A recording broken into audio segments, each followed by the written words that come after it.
Okay, அடுத்தது students, அடுத்தது நம்ம வந்து லெசன் 10 கிராமரில் வினாச்சொற்கள் பார்க்க போகிறோம். வினாச்சொற்கள் அப்படின்னா என்னென்னா பிரஷ்னவாச்சக் சப்தன்னு அர்த்தம். அதாவது என்ன அர்த்தம்னா, நம்ம கேட்போம் துமாரா நாம் கியா ஹை அப்படின்னு கேட்போம்ல. அப்போ உன்னுடைய பெயர் என்ன, இதை எப்படி கேட்குறது? துமாரா நாம் கியா ஹை. அப்போது அதுதான் வந்து வினாச்சொற்கள். உன்னுடைய பெயர் என்ன, இந்த என்னங்கிறது தான் இதில் வினாச்சொல். அதை நம்ம ஹிந்தியில் எப்படி சொல்லுவோம்? துமாரா நாம் கியா ஹை. கியாங்கிறது தான் இதில் வினாச்சொல். அப்போது தும் கியா சாக்தே ஹோ, இங்கே கொடுத்துருக்காங்க பாரு, நீ என்ன விரும்புகிறாய். தும் வந்தால் நம்ம என்ன வரணும்னு படிச்சிருக்கோம், ஏற்கனவே ஹோ வரணும்னு படிச்சிருக்கோம். அப்போது அதில் தும் கியா சாக்தே ஹோ, நீ என்ன விரும்புகிறாய். ஹமீத் கஹாங் ரக்தா ஹை, ஹமீத் எங்கே வசிக்கிறான். ஹமீதுங்கிறது பேர், அப்போ ஹீ வந்துருமா, அப்போ ரக்தா ஹை. காடி யகாங் சே கப் ரவானா ஹோத்தி ஹை, காடி இங்கிருந்து எப்பொழுது கிளம்புகிறது, புறப்படுகிறது. வண்டி இங்கிருந்து எப்பொழுது புறப்படுகிறது. அப்போ இதில் வந்து ரவானா கப்பு தான் இதில் வந்து கொஷின் வேர்டு, கஹாங் தான் இதில் question word. Okay, next sentence. Egg காய் கித்னா தூத் தேத்தி ஹை, இந்த பசு எவ்வளவு பால் தருகிறது. நம்ம பார்க்கோம்ல WH question, what, when, why அப்படின்லாம் பார்க்குற மாதிரி இதில் வந்து இந்த கித்னா, கப்பு, கியா, கஹாங், அடுத்தது என்ன கொடுத்துருக்காங்க, கியோங், கைசா, இது எல்லாமே கொஸ்டின் வேர்டு தான். சரியா? எக் காய் கித்னா தூத் தேத்தி ஹை, இந்த பசு எவ்வளவு பால் கொடுக்கிறது. ஆப் ரோஜ் கித்னே கண்டே சோத்தே ஹை, நீங்கள் தினமும் எத்தனை மணி நேரம் தூங்குகிறீர்கள்.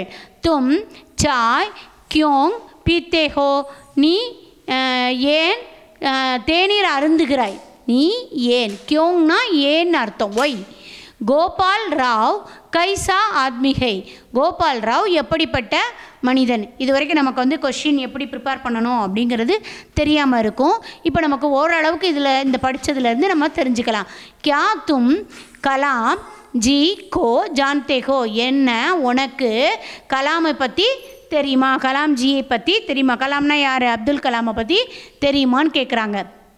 மேற்கண்ட ஹிந்தி வாக்கியங்களில் பெரிய எழுத்துக்களில் கொடுக்கப்பட்டிருப்பவை வினாச்சொற்கள். வினாச்சொற்கள் அப்படின்னா என்னென்னா வாட், வென், ஒய், அப்புறம் வேறு என்னெல்லாம் சொல்லலாம், நிறைய கொஸ்டின்ஸ் இருக்குது. அதே போல் தான் இங்கே என்னெல்லாம் கொடுத்துருக்காங்க, இந்த போல்டு லெட்டர்ஸில் கொடுக்கறது பூராமே.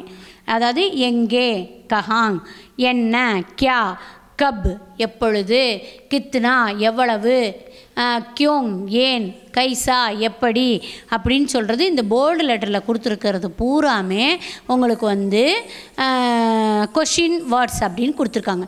இப்போ அடுத்தது நம்ம வந்து இந்த லெசனில் எக்ஸசைஸ் பார்க்க போகிறோம். கீழ்கண்ட கேள்விகளுக்கு முழு வாக்கியங்களில் விடையளிக்கவும். துமாரா நாம் கியா ஹை, உன்னுடைய பெயர் என்ன. மேரா நாம் கோபால் ஹை. அடுத்தது துமாரே கப்படே கவுன் தோத்தா ஹை, உன்னுடைய ஆடையை யார் துவைக்கிறார்கள் அப்படிங்கிறாங்க. மேரே மாதாஜி மேரே கப்படே கோ தோத்தி ஹைம் அப்படி சொல்லணும். சரியா? அப்போ ஆப் கஹாங் ரக்தே ஹைம், நீங்கள் எங்கே வசிக்கிறீர்கள். மைம், ஆப் வந்துருச்சுன்னா நீங்கள் எங்கே வசிக்கிறீர்கள். அப்போ மைம் நெகுருமே ரக்தே ஹைம் ரக்தா ஹூம்னு சொல்லணும். ஏன்னா நம்ம வந்து கை சொல்லிடக்கூடாது. மைம் வந்தால் என்ன வரணும், ஹூம் வரணும். இது நம்ம படிச்சிருக்கோம். இது நம்ம அங்கே படித்தது இந்த கொஸ்டினுக்கு ஆன்சர் எழுதுறதுக்கு நமக்கு யூஸ் ஆகும். அதுக்காகத்தான் நம்ம இந்த கிராமரை தொடர்ந்து போட்டுட்ருக்கோம். ஏன்னா நமக்கு வந்து அந்த கொஸ்டின் வேர்ட்ஸில் நம்ம எப்படி எழுதணும், கொஸ்டின் கேட்டால் ஆன்சர் எப்படி சொல்லணும். இது வந்து நமக்கு வந்து இன்ட்ரொடக்ஷன் கிளாஸ் வரும்போது கூட, அதாவது எப்படின்னா உங்களை வந்து இன்ட்ரடியூஸ் பண்ணிக்கோங்க அப்படிம்பாங்க. அப்படி வரும்போது மேரா நாம் தினேஷ் ஹை, மைம் அத்தியாபக் ஹூம் அப்படின்னு சொல்லணும். அப்போ மைம் அத்தியாபக் ஹூம் அது தெரியணும் இல்லையா? ஸோ அந்த இது வரும்போது தான் நமக்கு இது யூஸ் ஆகும். அதனால தான் உங்களுக்கு ஃபஸ்ட் லெசன்லேருந்து தொடர்ந்து நாங்கள் வந்து இந்த கிராமர் லெசனையே நான் போட்டுட்ருக்கேன். நீங்கள் அதை நல்லா தரவாக படிச்சுக்கோங்க. ஓகே, நெக்ஸ்ட்டு வந்து இந்த மாதிரி ஒவ்வொரு கொஸ்டினுக்கும் நீங்கள் ஆன்சர் எழுதி பழகுங்க. அடுத்தது கோடிட்ட இடங்களில் வினா சொற்களை அமைக்கவும். தாஜ்மஹல் டேஷ் ஹை, தாஜ்மஹல் கித்னா சுந்தர் ஹை, எவ்வளவு அழகாக இருக்கிறது. ஹம் கிதாப் கா தாம் கித்னே ருப்பே ஹை, ருப்பையே வந்திருக்கா, அப்போ கித்னே போடணும். சரி, அடுத்தது வஹாங் டேஷ் ஜா ரஹா ஹை, அவன் எங்கே போகிறான். போகிறதுனா என்ன வரும்? கஹாங் தான் வரும். அப்போ எங்கே போகிறான். வஹாங் கஹாங் ஜா ரஹா ஹை, எங்கே போய்கொண்டிருக்கிறான். துமாரி பஹின் டேஷ், ஏன் திரும்பி வருகிறாள். கியோங் வாபஸ் ஆயேகி. இதே மாதிரி நீங்கள் ஒவ்வொரு கொஸ்டினுக்கும் கொஸ்டின் வேர்டு வந்து நீங்கள் ப்ரிப்பேர் பண்ணி எழுதிட்டு நல்ல டவுட் கிளியர் ஆகிற வரைக்கும் இதை பார்த்து படிச்சுட்டு எழுதுங்க. இதை முடிச்சுட்டு இதில் டவுட்டு வந்தால் மட்டும் நீங்கள் வந்து நெக்ஸ்ட்டு அந்த ஆன்சர் இருக்கிற பேஜை எடுத்து பார்க்கணும். ஓகே, அடுத்த கிளாஸ் அடுத்த வீடியோவில் பார்க்கலாம்.